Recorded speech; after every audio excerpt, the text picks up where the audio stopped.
dalam kitab Sirah Nabawiyah bersama dengan Ibn Hisham meriwayatkan sahabat baginda Rasulullah SAW yang terekam dalam berbagai macam kitab sejarah, pola pikir keikhlasan yang dimiliki oleh para sahabat sebagai bentuk realisasi dari ayat Allah, minal mu'minina rijalun sadaqu ma ahadullah alaihi. Dan di antara orang-orang mukmin itu ada orang-orang yang benar-benar menunaikan janjinya kepada Allah.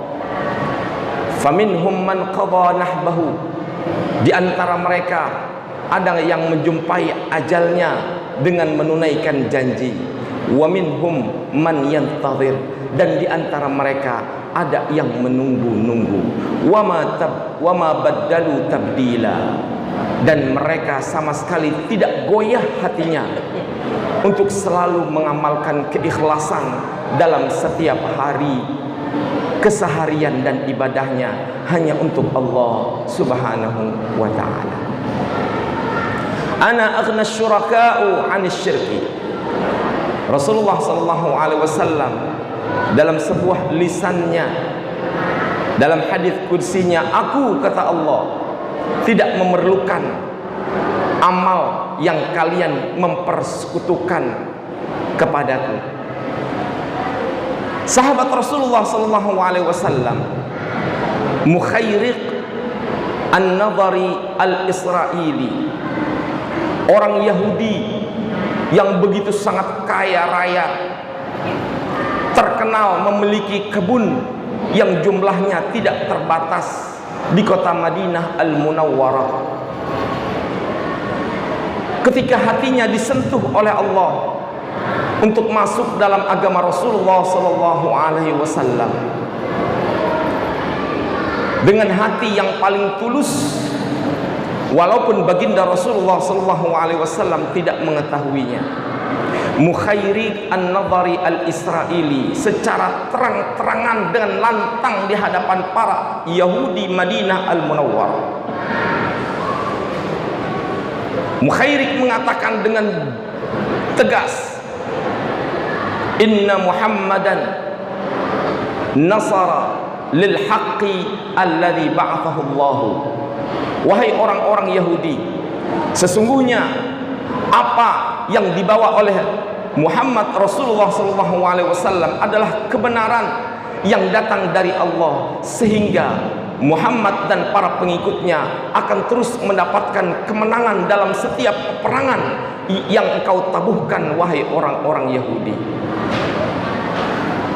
Para pemuka Yahudi dan para pemeluk Yahudi akhirnya dengan tercengang mereka menantang kepada Mukhairiq, alaisal yauma bis-sabti, wahai Mukhairiq, bukankah hari ini adalah hari Sabtu dan itu merupakan hari keagungan bagi orang Yahudi?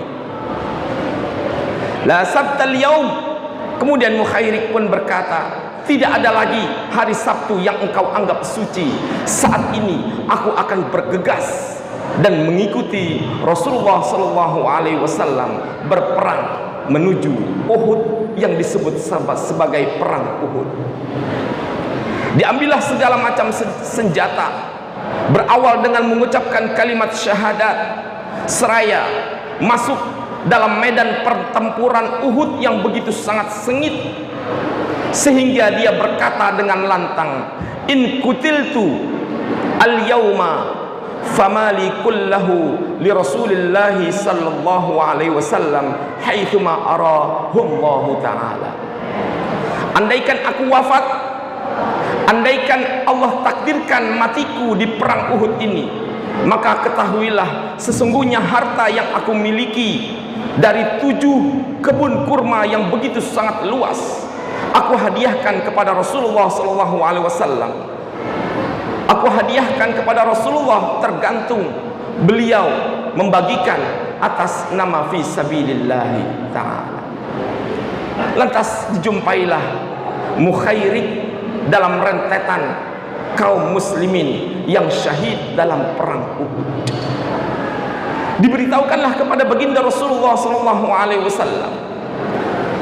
Lantas Rasulullah dengan penuh senang mengangkat tangan, innahu khairu Yahud, sesungguhnya Mukhairik ini adalah orang Yahudi yang paling baik. Disitulah kemudian segala macam kebun-kebun kurma yang dimiliki oleh Mukhairik akhirnya di tangan baginda Rasulullah untuk kepentingan kaum muslimin. Ini dalam sebuah pembahasan. Sesungguhnya Mukhairik yang baru saja masuk Islam, belum lagi dia salat, belum lagi dia sujud dan ruku, namun keikhlasan hatinya yang tulus. Bukan kita mengartikan orang yang tidak salat masuk surga, namun ada nilai yang harus kita torehkan. Sesungguhnya seorang hamba yang dinilai adalah bukan banyak ibadahnya, tapi niat ketulusan dan keikhlasan.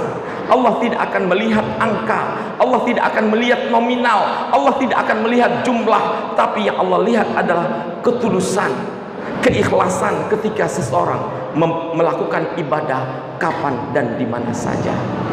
Ini yang juga terjadi pada Amr bin Thabit atau yang disebut Al-Usairim. Ketika seluruhnya keluarganya masuk dalam agama Rasulullah SAW, ketika seluruh ponakan, ketika seluruh paman, ketika seluruh kampung yang dia tinggal bersama marganya itu masuk dalam agama Rasulullah SAW, dengan bergegas tanpa diketahui oleh siapapun, bersyahadat dengan menunggang kuda seraya masuk dalam peperangan Uhud dan menjumpai ajalnya. Di sini yang kemudian diriwayatkan oleh Abu Hurairah radhiyallahu anhu, ala tuhaddithuni rajulan lam yasjudu sajdatan wa dakhalal jannata. Maukah kalian, silahkan kalian sebutkan siapa di antara sahabat Nabi yang belum pernah sujud satu sujud pun, belum pernah sholat dalam satu kehidupnya sholat sekalipun, namun Allah memberikan ganjaran melalui lisan nabinya, innahu dakhalal jannah, sesungguhnya Amr bin Thabit atau Usairim ditetapkan oleh Rasulullah SAW masuk dalam surganya Allah Subhanahu wa Ta'ala. Di tengah peperangan, semua kaum muslimin bingung lantaran Usairim atau Amr bin Thabit terkenal dengan agamanya, yaitu agama nenek moyang. Di tengah ajal sakaratul mautnya, akhirnya bertanyalah temannya, a'anta taghdabu lillahi wa rasulihi am lihamiyatikal jahiliyah, engkau ikut berperang untuk membela agama Allah atau engkau ikut berperang membela kaummu. Inni asyhadu an la ilaha illallah wa asyhadu anna muhammadar rasulullah, yang aku lakukan adalah demi Allah dan demi Rasulnya. Jamaah sekalian, keikhlasan di dalam hati butuh pengamalan dari setiap insan. Man samma'a samma'allahu alaihi wa man yura'illahu alaihi. Rasulullah dalam sabdanya, siapa saja yang beramal hanya niatan untuk diperdengarkan oleh orang lain, maka Allah akan memperdengarkannya. Barang siapa yang beramal tapi dia riya, ingin disebut-sebut oleh orang lain, maka Allah akan memperlihatkannya pada hari pembalasan nanti.